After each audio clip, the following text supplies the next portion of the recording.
오늘 본문은 대만 사람 엘리바스 그리고 수아 사람 빌닷에 이어서 남아 사람 소발이 지금 고통 가운데 있는 욥을 정죄하고 있는 그러한 장면입니다.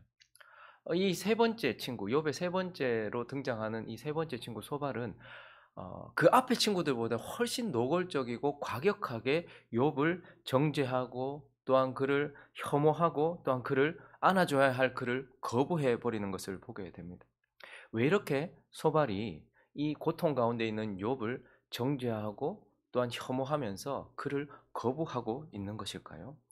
우리는 오늘 본문을 통하여서 이 소발이라는 사람이 욥을 거부하는 이유를 통하여서 많은 사람들이 예수를 정죄하고 특별히 그 십자가를 거부하는 이유를 좀 찾아보려고 합니다. 왜 사람들은 십자가를 혐오하고 거부하는가?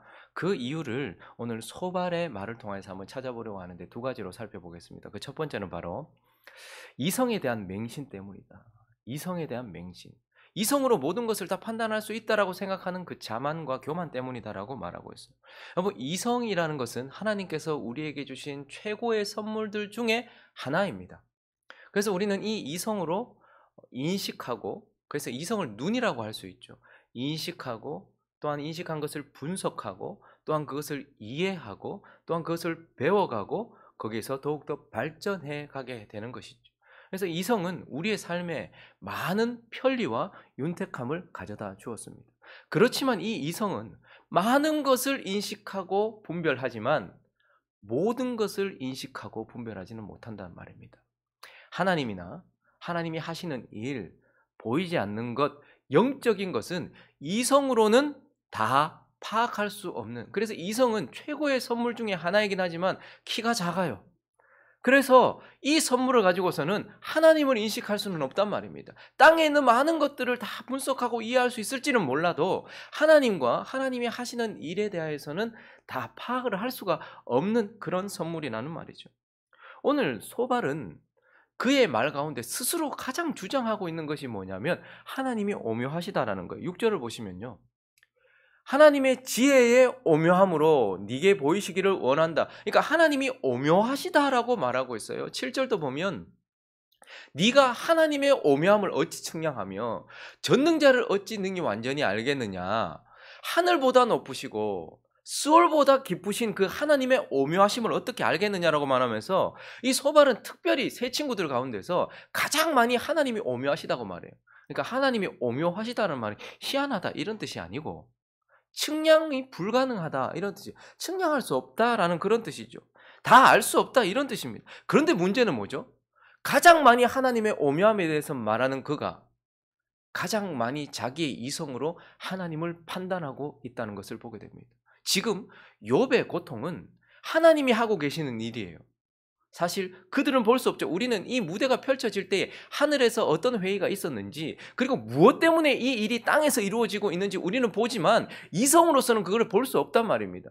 그런데 소발은 하나님이 측량하기 어려우신 분이다라는 것을, 인간으로서는 한계가 있다라는 것을 가장 많이 이야기하면서도 지금 가장 많이 역사하고 있는 하나님과 하나님의 일과 특별히 가장 신비한 고난을 다루고 있는 욥을 보면서 자신의 이성으로 단정을 지어버리는 거예요. 너는 이렇다라고 단정을 지어버리고 하나님은 이렇다라고 단정을 짓고 있는 것을 우리는 보게 됩니다.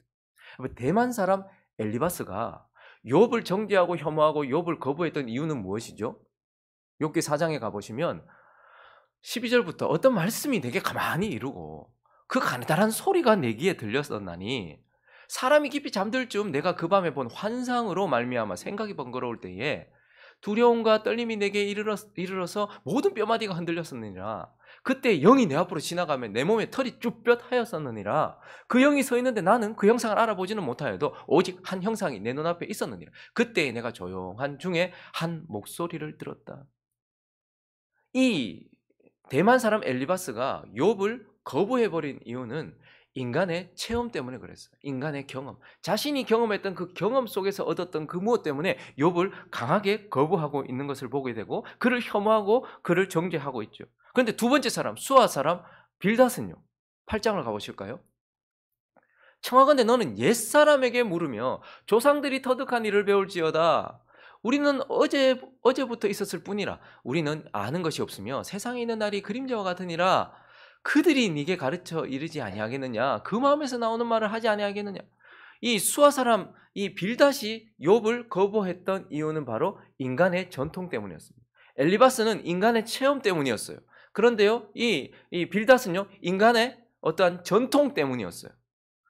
인간의 행위나 사상이 시간이라는 이 권위를 입을 때에 주어지는 것이 전통 아닙니까? 뭘 하던 것이 계속해서 이어져서 10년을 했다, 20년을 했다, 100년을 이어갔다, 이게 전통이 되어버리면 깨기 힘들거든요.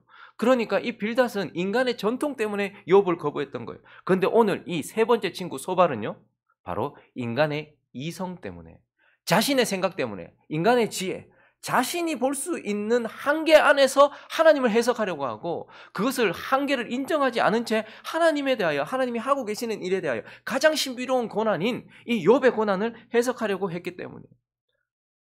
이것을 통해서 우리는 사람들이 예수의 십자가를 거부하는 이유를 찾게 되는 것입니다. 왜 사람들이 저기 십자가 위에 계신 예수를 보면서 정죄하고 혐오합니까? 내려와 봐라, 그럼 믿을게 라고 그를 조롱합니까? 그리고 우리에게 내민 구원의 유일한 방법인 십자가를 왜 거부합니까? 그것을 붙잡고 안아야 될 우리가 왜 십자가를 거부합니까? 그들이 어리석기 때문입니까? 아니요. 이성이 너무나도 분명하게 자신에게 반짝반짝거리고 있는데 이것으로 해석할 수 없는 십자가를 그것으로도 해석하려고 하기 때문이다라는 거예요. 이성으로 십자가를 바라보기 때문이다라는 거예요. 그래서 예수님이 바리새인들을 향해서 뭐라고 말씀하세요? 십자가 앞에서 이 사람들, 이 친구들과 같은 이러한 모습을 보이는 바리새인들에게 뭐라고 말씀하세요? 맹인이다 이렇게 말씀하세요. 왜 맹인이라고 말합니까? 그들이 눈을 감고 있기 때문이 아니라 오직 이성의 눈만 반짝반짝 빛나고 있으면서도 영적이고 보이지 않는 것, 하나님과 관련된 것, 하나님의 일을 볼 수 있는 눈은 감겨 있으면서도 그것을 인정하지 않았기 때문에 하나님은 너희는 맹인이다. 왜? 너희는 이 땅의 것은 보고 모세의 율법은 볼 줄 알아도 적혀있는 글은 볼 줄 알아도 이것 뒤에 계신 하나님을 보지 못하지 않느냐. 하나님을 인식하지 못하지 않느냐. 영적인 것은 분별할 수 없지 않느냐. 그러니 예수님께서 우리에게 무엇을 주십니까? 구원받은 자들에게는 이성을 마비시키는 것이 아니고 구원받은 자들에게는 또 다른 눈을 주세요.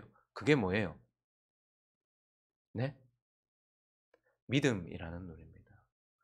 바라는 것들의 실상이요 보이지 않는 것들의 증거가 되는, 우리는 이성이라는 눈을 가지고서 이 땅을 바라보고 믿음이라는 눈을, 그래서 계속해서 교회에서 자주 듣는 말이 그냥 믿음의 눈을 드십시오.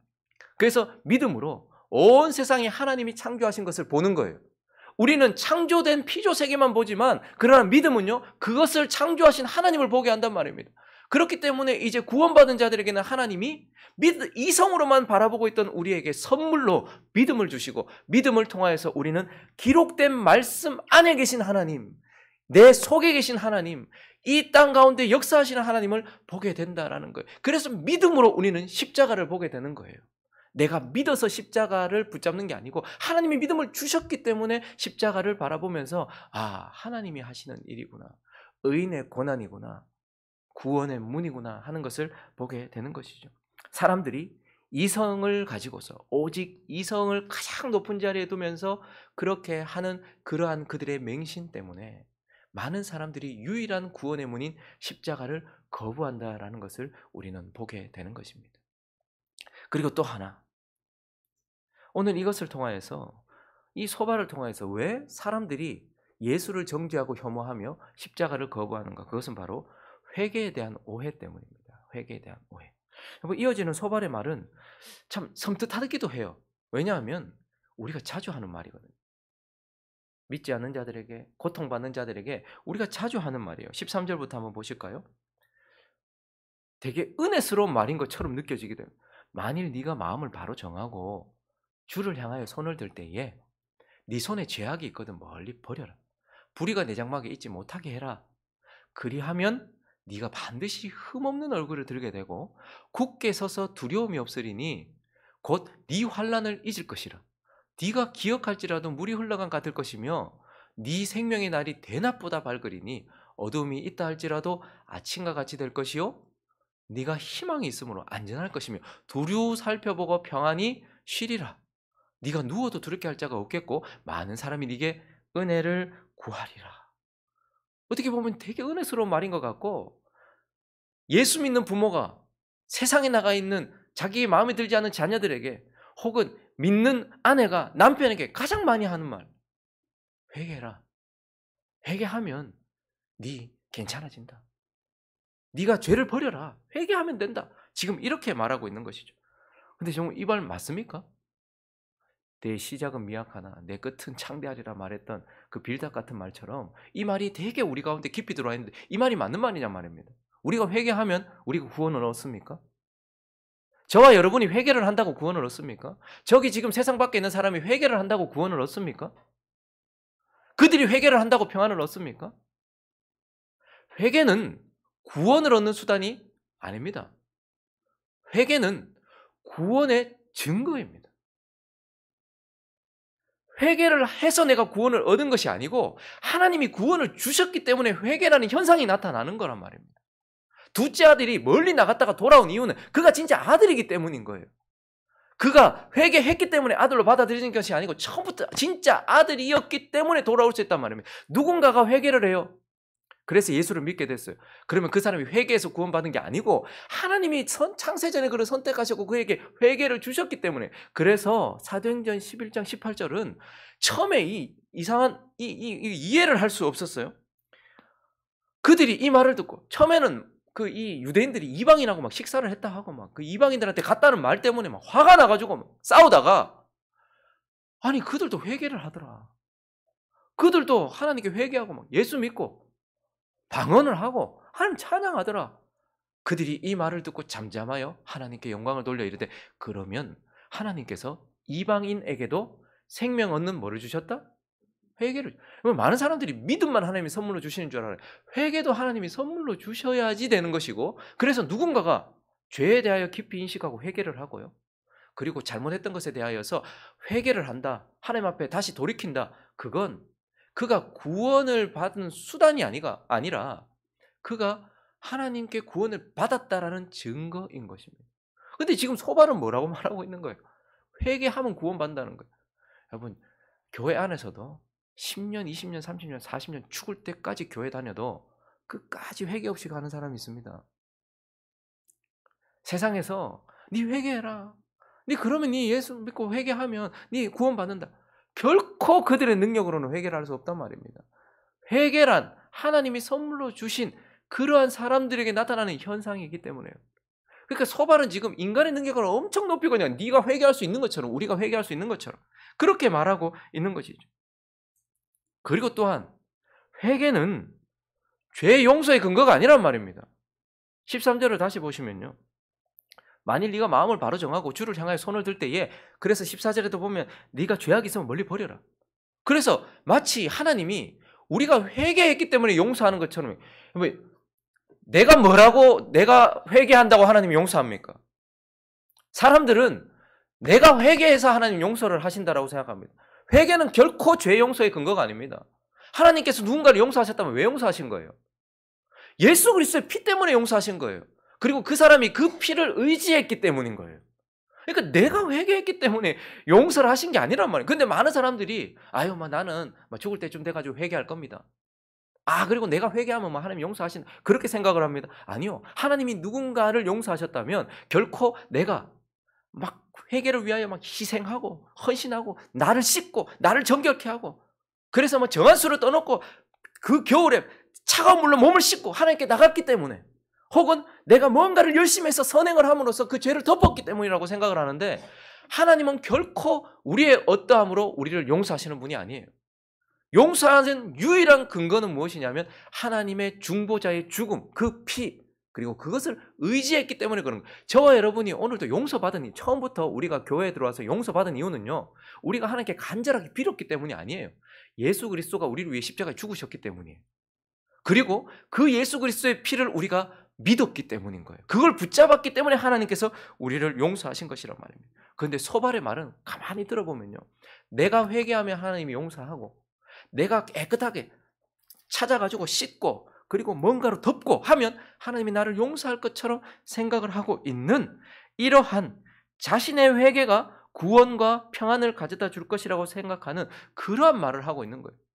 왜 사람들이 십자가를 거부할까요?